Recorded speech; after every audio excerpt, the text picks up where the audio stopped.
Po muli ay tutunghay ng ating pong pagbasa. Hahanguin natin ang mabuting balita sa Ebanghelyo ni San Mateo, Kabanatang 13. Ang mga talata ay 44 hanggang 46. Noong panahong iyon, sinabi ni Jesus sa mga tao, ang paghahari ng Diyos ay katulad ng kayamanang nakabaon sa isang bukid. Nahukay ito ng isang tao at tinabunan uli. Sa laki ng tuwa, siya'y humayo at ipinagbili ang lahat ng ari-arian niya at binili ang bukid na iyon. Gayon din naman, ang paghahari ng Diyos ay katulad nito. May isang mangangalakal na naghahanap ng mamahaling perlas. Nang makakita ng isang perlas na napakahalaga, siya'y humayo at ipinagbili ang lahat ng kanyang ari-arian at binili iyon.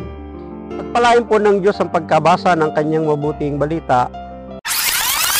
Ang paghahari ng Diyos ay katulad ng kayamanang nakabaon sa isang bukid. Ito po ay isang patalinghaga na pangungusap at pangangaral ng ating Panginoong Hesus na inihalin tulad niya ang paghahari ng Diyos sa kayamanang nabaon o nakabaon sa bukid at ang perlas na mamahalin.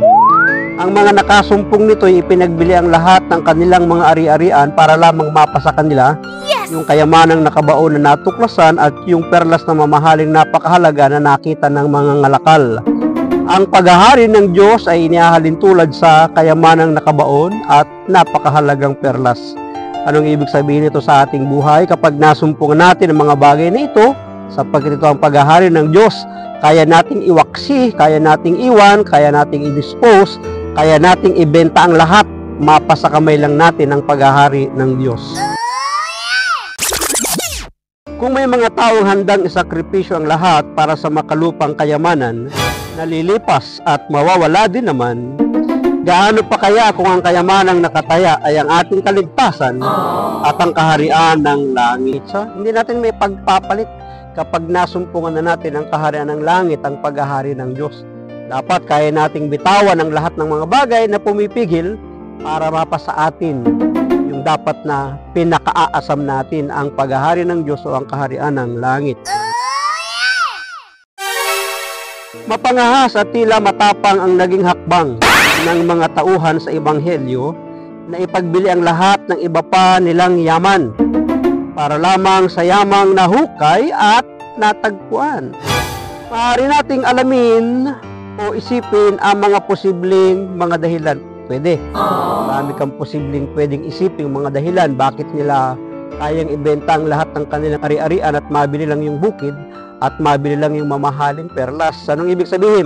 Hindi sila malulugi eh. Yes! Mapasa kanila lang yung kayamanang nakabaon at yung perlas na napakahalaga. Tayo din, hindi tayo malulugi kapag nasumpungan natin ang paghahari at ang kaharian ng langit. Yes! Batid ng mga tauhan ang napakataas na halaga ng kayamanang natagpuan nila. Hindi nila magagawang isakripisyo ang lahat ng kanilang yaman para sa isang bagay na alam nilang mas mababa ang halaga kung ikukumpara sa kayamanang natagpuan. Yes! Yun mga kapatid. Bakit hindi sila malulugi?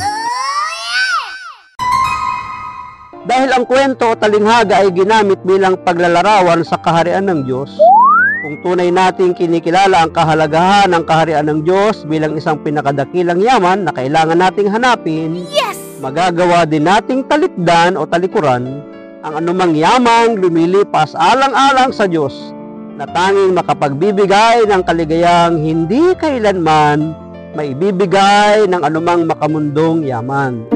Dahil tiyak ang kapakinabangan sapagkat tapat at totoo ang Diyos sa kanyang mga salita. Yes! Hanapin mo muna ang paghahari ng Diyos at ang lahat ay ibibigay sa iyo, sabi ng Matthew 6:33. Ito ang pangako ng Diyos sa mga naghahanap sa kaharian ng Diyos bilang pinakadakilang yaman. Kaya nga kailangan din natin, totoo, ng mga material na bagay sa mundong ito habang tayo nabubuhay.